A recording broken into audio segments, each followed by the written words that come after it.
I will welcome. Hey, how's it going, Millie? It's going good, man. So, brother, tell me about yourself, man. Where are you from? I'm from the great state of New Jersey, man. Born and raised in Hoboken, New Jersey, the birthplace Hoboken. of baseball, Frank Sinatra, and the Cake Boss.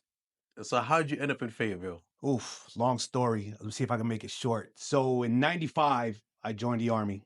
Uh, initially went into the Army Reserves. The reason why I went into the Army Reserve is because I was 21 years, 22 years old, and I was about to have my first kid. And I was running amok in Jersey and Hoboken and Union City, and not really on the right path. And I was about to have a kid, so I was like, I need to do something.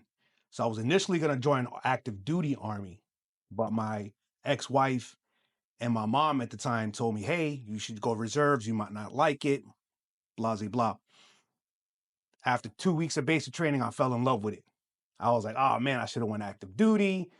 The drill sergeants were like, yeah, once you get to your active duty, once you get to your reserve duty station, and just tell me you want to go active duty, and you'll be in there 6 months later. Well, found out the hard way it doesn't work that way. You got to do like 2 years in the reserves, because a lot of people don't get it. When you join the reserves or National Guard, the state puts money.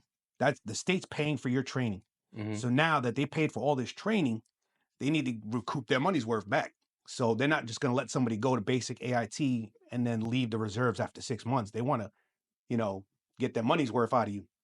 So they told me I had to do up 12 months to 24 months of service. And I had a 4-year contract, but it just, stuff wasn't panning out for me to go active duty. It was always something. I was missing a drill. Sometimes it was my fault. Sometimes it's, poor admin where they weren't annotating my days. So I just, did my 4 years and got out and kind of had a salty taste in my mouth for the Army for a little while. Then in 2004, me and my ex-wife separated, and I moved back to Jersey, and I moved back in with my mom, and I was 20, 28, 29 years old. And that's when I thought about going active duty. So, now when you got out, so what was your MOS? My first MOS was 68 Golf, patient administration specialist. Okay, so now you did your 4 years, you get out, you back to Jersey. Now, do you feel like the Army gave you skills to transition back to the civilian life? Yeah, I felt a lot more confident when I got out of the reserves, and I had that little stint, that break in between reserves and going active duty. I felt a little bit more professional, more confident about myself. I wasn't really doing the things that I used to do. I was trying to get away from that lifestyle, and but I felt like I could do more. And the job I was in before I went active duty, I was a security guard for a financial firm. It was back then it was called Payne Weber, and I was working like in the command center and watching all these cameras and fixing people's ID cards. And I was like, this is There not for was me, more. man. I need more, or I feel like I could do more, and I want my kids to be proud of me, because at that time I had a daughter, so I have 2 kids now, and I was like, I need to do something. So one day it was a spring day. It was beautiful outside, and I decided to walk home instead of taking the bus. So I'm walking home, and I see a billboard, Army, be all you can be. Called a recruiter up, and I said, hey, I'm prior service reserve. I got out in 20, no, I'm not 20, 1999. I got out in 1999 from the reserve. I did 4 years. And, I want to go active duty. What do I got to do? He's like, can you come to the recruiting station right now? I'm like, well, man, I'm far away. I'm not going to walk all the way over there. He's like, where you at? And I'm like, I'm on the corner of 5th and something. He's like, I'll come pick you up. 20 minutes later, recruiter, staff sergeant, whatever his name, pulls up in one of those good old GOVs and, come on, man, let's go. Takes me to the recruiting station. I took a practice ASVAB test, passed that with flying colors. And then, of course, he asked me the famous question he asked everybody in Jersey: you smoke weed? I was like, yeah, I smoke weed. He was like, well, I can't do nothing for you now. You got 30 days to clean your act up. Now, mind you, I didn't tell nobody. I didn't tell my ex-wife. I didn't tell my mom. I didn't tell my brothers. I didn't tell my friends. Nobody knew. This was all like, I'm doing this on my own. So I got clean for 30 days. I quit smoking weed and went back to the recruiter. I was like, hey, man, I've been clean for 30 days. So we took another test. I guess he made me pee in a cup to check. That came clean. He was like, cool. Took me to the MEPS. I took the ASVAP, passed the ASVAP. I got like 110. He was like, oh, you good? You can get any job you want. So I was like, well, let's talk. So now you got a 110 for your GT score. You got a My 110. my GT score was a 110. Okay, cool. Gotcha. So that pretty much, if nobody knows, that opens up the army. You can pretty much get a job in any facet, any MOS you want. Most MOSs, say about 90% of them. So then I speak to the liaison, mind you, it's 2004. The heart of the war, like deep in Iraq, in Afghanistan. I'm like, well, what MOSs you got available? And he was like, oh, combat MOS, 11 Bravo, 12 this, 11 that, 18 this. And I was like, oh, bro, I'm 29 years old. That sounds like a young man's job. I got 2 kids. That's just going to guarantee me to be in Iraq. I'll just stick with my old job, 68 Golf, patient administration. They were like, oh, yeah, you can keep your old job. That's fine. You don't have to go to school. You go to Fort Jackson for 2 weeks for like a reintegration back into the Army, and then we'll send you to your duty station. So they were like, where do you want to go? You give us, here's what's available for you right now. And it was like, your typical Fort Bragg. I think there was like Fort Hood and then USARA. I was like, what's USARA? They're like, United States Army Europe. I was like, sign me up. That's a free trip to Europe. So I got assigned to Germany. About 2 weeks prior to me leaving to go to Germany, I sit down with my mom. We're having dinner at the house. It's me, my mom, my brother, my stepdad. And I just casually brought it up. I'm like, hey, I got a new job. I just joined the Army. Of course, my stepdad and my brother, that's cool. That's awesome. Mom, no. You can't believe you joined the Army. We're in the middle of 2 wars right now. You're going to end up in Iraq or Afghanistan. And I calmed her down a little bit and told her like, hey, the job I got is an administrative job. It's, I'm going to be either in an office or at a field hospital. I'm not going to be in the front line. I'm not going to be kicking in doors and pulling triggers. So that kind of made her feel a little bit better. So then I shipped off in 2004 to Germany, and I was assigned to the 30th Medical Brigade. As soon as I got there, they instantly were like, yeah, we're leaving in 11 months. We're going to Iraq. I was like, Jesus Christ, that was quick. So, the 11 months in Germany, if anybody knows, prior to a deployment, that year before you deploy is train, constantly going to the field, constantly going to the field. So we were going to the field all the time. We were at Hohensfeld and Grafenwehr and going to the field. And then we deployed in September of 2004. No, I'm sorry, September 2005 to Baghdad, Iraq. And I was at Camp Liberty. And the plus to it, I was at a brigade headquarters. So if anybody knows, that's like the CEOs of the Army. So I was up there, working in the G3, and it's called the MRO, the Medical Regulating Office. And basically what we did was my job was I had to track patient movement for 2 hospitals for 10th Cache. 10th Cache had 2 hospitals. They had one in Toledo and they had one in Baghdad. So I had to track patient from point of injury all the way back to a level 3, which is a hard hospital, usually a Landstuhl, Walter Reed. So, you're getting phone calls from commanders, hey, where's my soldier? And you're just tracking patients. Say about halfway through that tour, my boss, my OIC, she was like, hey, 10th Cache in Baghdad is short pad, which is patient administration. Does anyone want to volunteer to go assist them? And I instantly threw my hand up. I was like, I need to get out of this office. I need to see. I want to see what's going on out there. So 2 days later, I'm in Baghdad ER, and I'll never forget. I landed on the helipad, and we get inside. Now, mind you, I would work with 10th Cache via phone and via email. So I knew these people by their voices and by their emails. Now this is the first time I'm seeing, my counterparts. And like, oh man, Ruperto, how you doing? Finally, nice to put a face to the name. Yeah. Oh, you got here just in time. We got two birds coming in with 8 patients. I think it was like 5 US and 3 Iraqi insurgents.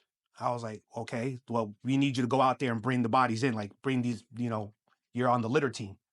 So I was like, oh, great. This is going to, so we go out there and you see the 2 helicopters come in and you're out there and pulling the litters out, putting them on the gators. And there's like modified gators that have like a flatbed in the back where you could put 2 litters on it, blood's all over my uniform and guys blowing up. And, it puts a little perspective. Like everything I was seeing when I was at brigade headquarters was on paper, 3rd-degree burns. So now you're down in the trenches. Yeah, You're now I'm actually seeing. seeing it for the first time. And I'm seeing these grown men that are coming in with their buddies, stone cold killers crying because their best friend just got blown up or shot up. So, put a lot of, put perspective to the whole reason why I was there and what I was doing. So kind of like almost kind of full circle. Like I wasn't just seeing stuff on paper. I was actually, I was seeing it. So it was interesting that first year.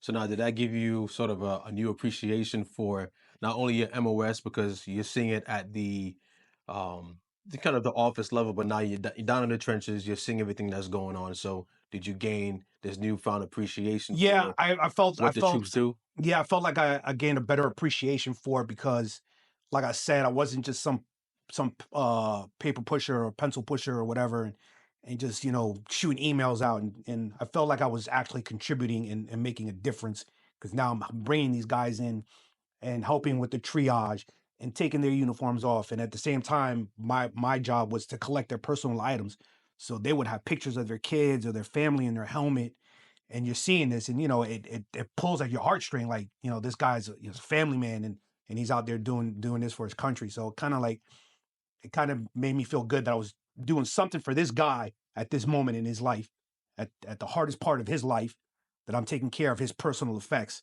and hoping that that he made it. Some made it, some didn't, and you get to give them back their stuff, and they're thankful that you took care of their stuff, that it wasn't just thrown in the trash. In Germany, I felt like I wanted to change my job. I wanted to do something a little bit more different. Felt like patient administration was just, it wasn't my cup of tea. Mhm. After seeing everything that I saw in the ER in Baghdad, it kind of like it weighed on me a little bit, and I thought it would be for me, but it just wasn't. I couldn't, and it wasn't the bloodiness or it was the seeing the guys and what they went through and the heartbreak. That's what really got me, and I was like, I can't do this. I need to do something different. So I was leaning towards MP. I was leaning towards EOD. I thought about EOD for a little bit, but then I changed my mind because I was like, man, with my luck, I'll blow up some. I'm not that good mechanically, so I was like, maybe I'll an MP, and I wanted to be a canine handler. So I thought about that. I did the paperwork and everything, but I got rejected because in 2006, when I came back from Iraq, I got a DUI. So that kind of could have put a blemish on my record. So apparently, if you have a DUI, you can't reclass to an MP, which I find very weird. But hey, it is what it is. I ended up meeting an 82 and an 88 2 alpha, which is a mobility warrant. And he was like, "Hey, 88 November is the new hotness, transportation movement coordinator. That's the Army's going to need that with this war. Nothing happens until something moves." So I was like, "Oh, and the promotion rate was fast." So I was like, "Oh, cool." So that's what I picked, 88 November. So when I PCS from Germany, I went to Virginia to Fort Eustis, where the transportation school used to be, and that's where I did my reclassing to 88 in November. When I graduated from school, I ended up going to man, what was the name of that transportation battalion? I think it was like 14 transportation battalion, something like that. Can't remember off the top of my head. We're talking about 15 years ago. And Yeah, it's a long time. yeah, it's a long time ago. And I got assigned to an MCT, which is a movement control team. So an MCT is a shrunk down version of a company.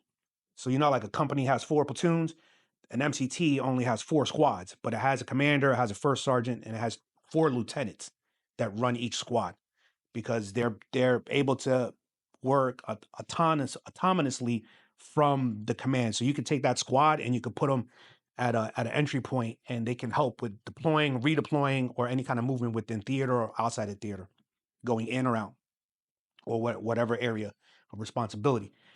So I was with an MCT again. 11 months later, back in Iraq again. So I was with an MCT. We're in Iraq. We were at the Cedar crossing point. If people don't understand, that's when you're going in from Kuwait into Iraq. Well, we call it going over the berm. So we were controlling the flow of traffic, of people going out and coming back in.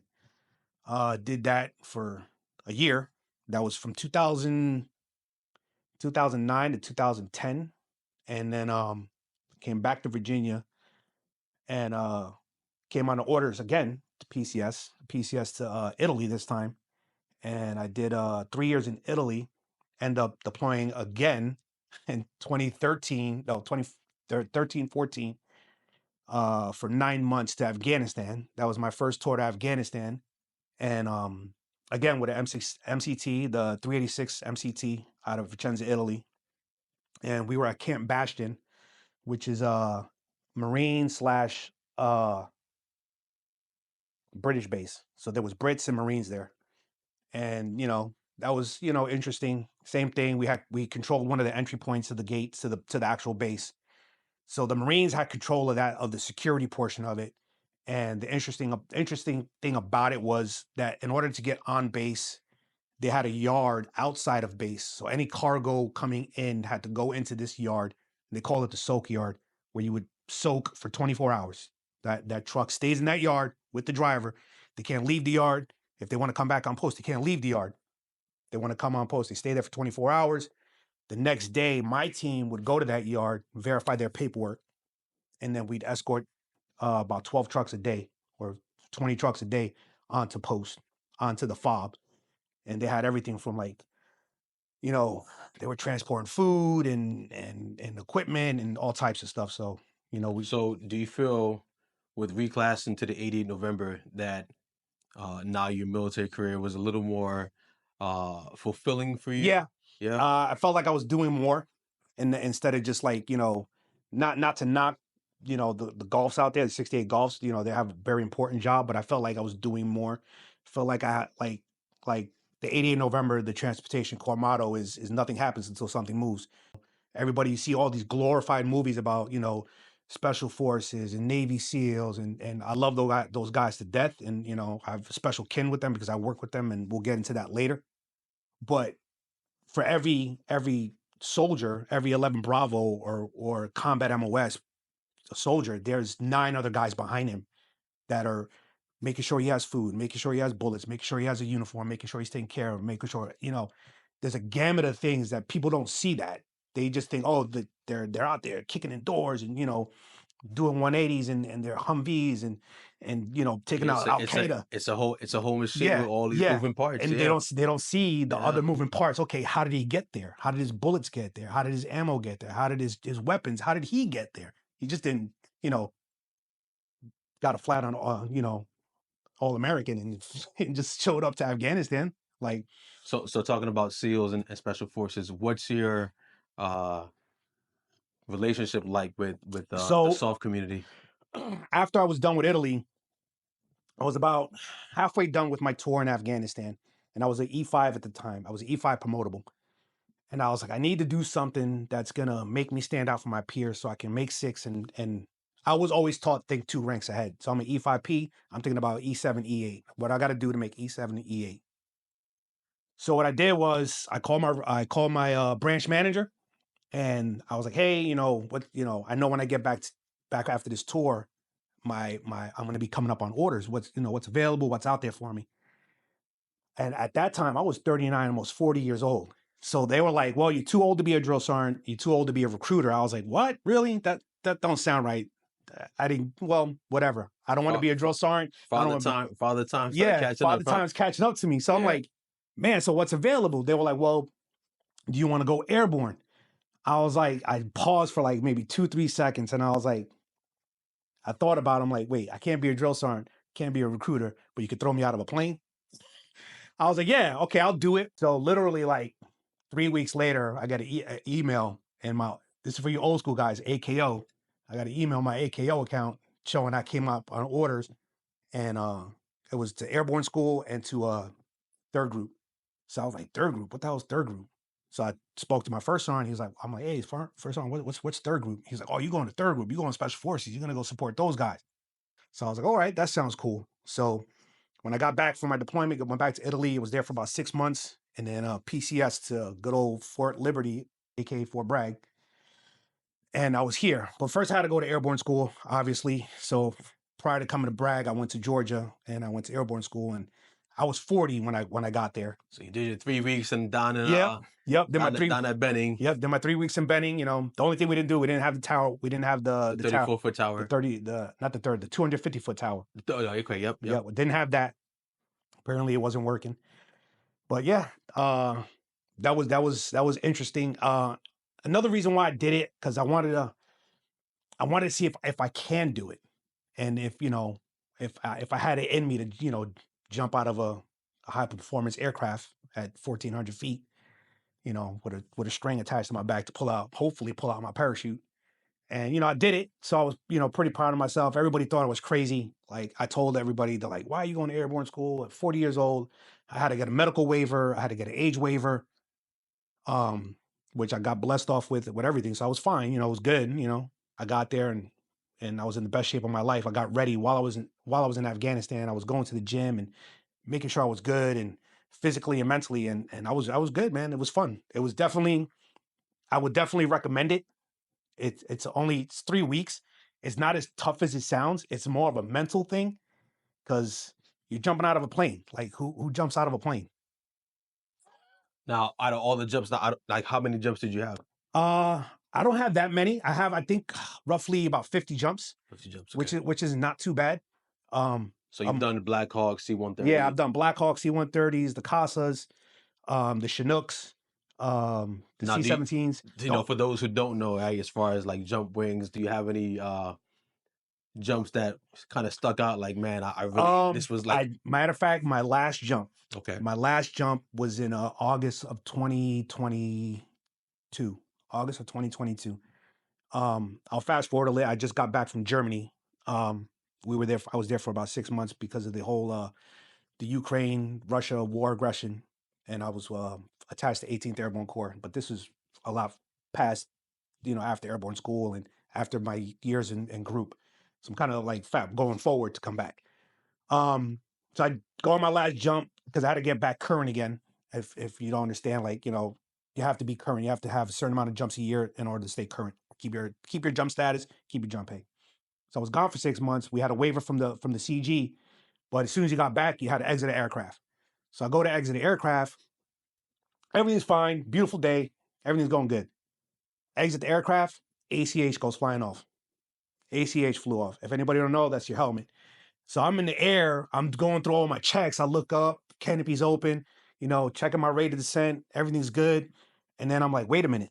I don't got ACH on my head, man. This is not good. This could be bad when I hit the ground.